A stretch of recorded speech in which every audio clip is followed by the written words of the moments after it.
অভিষেক শর্মা, ঈশান কিষান, সূর্যকুমার যাদবের ব্যাটিং তাণ্ডব দেখে ভয়ই মাঠ ছেড়ে পালালো পাকিস্তান।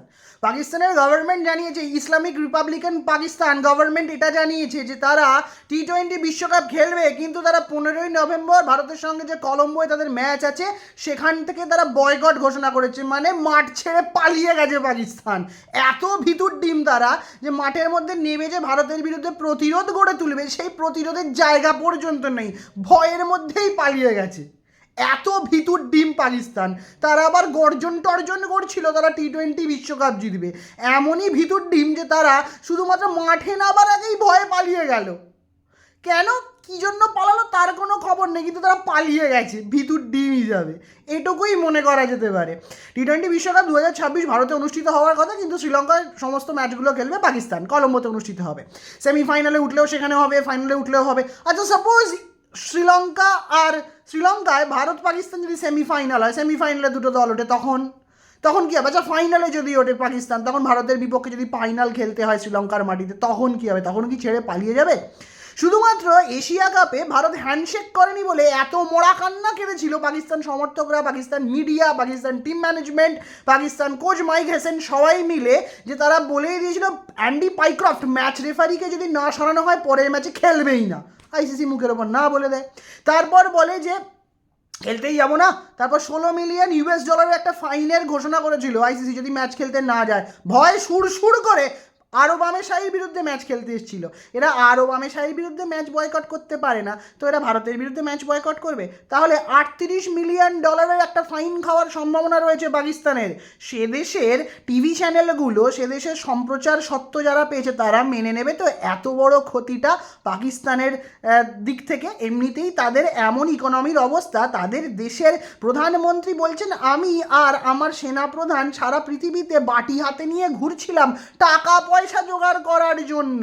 আর সেই দেশের প্রধানমন্ত্রী থেকে শুরু করে গভর্নমেন্ট এত অকাত তাদের যে তারা ভয়ে মাঠেই নামতে চায় না, তারা ভয়ে পালিয়ে যায়। কারণ এর আগে 2017 সালের চ্যাম্পিয়ন্স ট্রফি ফাইনাল আর 21 সালে বোধহয় টি-20 বিশ্বকাপ ম্যাচ ছাড়া তার আগে লাস্ট কবে পাকিস্তান ভারতের বিরুদ্ধে জিতেছিল সেটা জন্য ইতিহাস বই খুলতে হবে। 2015 টি-20 বিশ্বকাপ, টি-20 বিশ্বকাপ, ওয়ানডে বিশ্বকাপ সমস্ত জায়গায় বলে বলে পরাজিত হয়েছে। লাস্ট এশিয়া কাপে 3টে রবিবার পরপর মুখে ঝামা ঘষে দিয়েছিল সূর্যকুমার যাদবের ভারত। লজ্জায় মাথা নিচু করে পালাতে বাধ্য হয়েছিল পাকিস্তানিরা। এবারে তারা তো মাঠে খেলতেই নামলো না, শুধু একটা নাম দিয়েছে তারা নাকি বয়কট করছে। হাসির খোরাক হয়েছে তারা, সারা পৃথিবীতে এই দেশটা হাসির পাত্র হয়েছে প্রতিবার। প্রথমত তাদের দাবিগুলো তারা কোনোদিনই সঠিক প্রমাণ করতে পারেনি। আজকেও শুধুমাত্র ভয়ের চোটে যদি গোহারান হারিয়ে দেয় মাঠে নামলে, তাই জন্য খেলবে না, তারা ভয় দেখিয়েছে। তারা প্রথমে কি বলেছিল, বাংলাদেশকে না খেলতে নিলে তারা টি-20 বিশ্বকাপ বয়কট করবে। টি-20 বিশ্বকাপ বয়কট তো তারা 2 তারিখে নাকি কলম্বোয় যাচ্ছে, ফাইনাল হয়ে গেছে এবং গভর্নমেন্ট থেকে আজকে সবুজ সংকেত পাওয়া গেছে। তাহলে মোটামুটি মিথ্যে কথায় রাজা ছিল পাকিস্তান, আজও আছে। তারা শুধু ঘোলা জলে মাছ ধরার চেষ্টা করছিল। এবার দেখা যাক কোনো বৈদেশিক চাপের কারণে নাকি এরা পায় কিনা, এরা ম্যাচ খেলতে নামে কিনা। নামলেও হারবে, না নামলে তো আমরা ওয়াক ওভার পাবো। একজন পাকিস্তানি সাংবাদিক মার্কো রুবিওকে জিজ্ঞেস করেছিল যে ভারত পাকিস্তানের বিরুদ্ধে আইসিসির কাছে এই করছে ওই করছে, তারা বলেছে এটা আমাদের মধ্যে কোনো ব্যাপার নয়, আমরা কিছু বলবো কি, এখানে তো দুটো পক্ষ মিলিয়ে মিশিয়ে বুঝে নেবে নিজেদের ব্যাপারটা। খেসা করে দিয়েছে পাকিস্তানকে। পাকিস্তান ছিল একটা জোকার কান্ট্রি, হাসির পাত্র। যে জোকার সার্কাস রিংয়ের মাস্টার সেই জোকার নয়, কিন্তু এ হচ্ছে সবার কাছে খ্যাক খ্যাক করে যাকে দেখে লোকে হাসে সেই জোকার। মানে হেরো, পালিয়ে যাওয়া, ভিতুর ডিম। এরা বাটি নিয়ে রাস্তায় রাস্তায় ঘুরে আমাদের ভিক্ষে দাও। মোহাম্মদ বিন সালমান যদি দুবাইয়ের প্রিন্স না থাকতেন, যদি আরব আমেশাই প্রিন্স না থাকতেন সৌদির, তাহলে কবেই দেশটা উড়ে যেত। শুধু $25 বিলিয়ন তাদের ইনভেস্ট করবে বলেছে।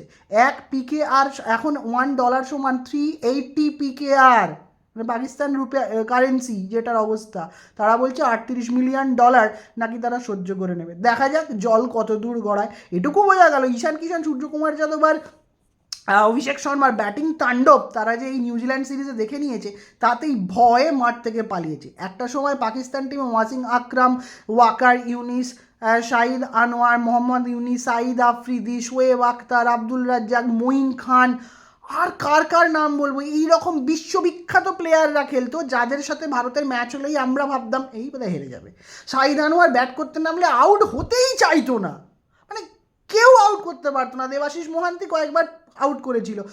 2003 বিশ্বকাপ দেখুন, সেঞ্চুরি আছে। কি অদম্য ব্যাটিং করতে পারতো লোকটা। মোহাম্মদ ইউনিস খান কি ব্যাটিং করতো। শাহিদ আফ্রিদিকে নিয়ে আমরা বড্ড খিল্লি করি, শাহিদ আফ্রিদি ভালো ব্যাট করতো বোলিংয়ের দিক থেকে। ওয়াসিম আকরাম, ওয়াকার ইউনিস, শোয়েব আখতার, আব্দুল রাজ্জাক, ভাই কোথায় যাবে? স্পিনারের দিক থেকে শাকলেন মুস্তাক, শাহিদ আফ্রিদি ভালো বল করতো। সেই একটা টিম ছিল যাকে দেখলেই এই আবার হারবে নাকি, শারজায় খেলা মানেই ভারত হারবে, এরকম একটা ব্যাপার ছিল। কিন্তু বর্তমানে পাকিস্তানকে মাঠেই নামতে চায় না, ভয়ে পালিয়ে যায়। শোয়েব মালিক, মিসবাউল হক, এদের টিমটাও বেশ ভালো ছিল। কিন্তু তারপরে তারপরে দুমড়ে মুচড়ে ভেঙে দিয়েছি আমরা, ধারে কাছেও আসে না। এমন ভীতু টিম পাকিস্তান, ছ্যা ছ্যা ছ্যা ছ্যা।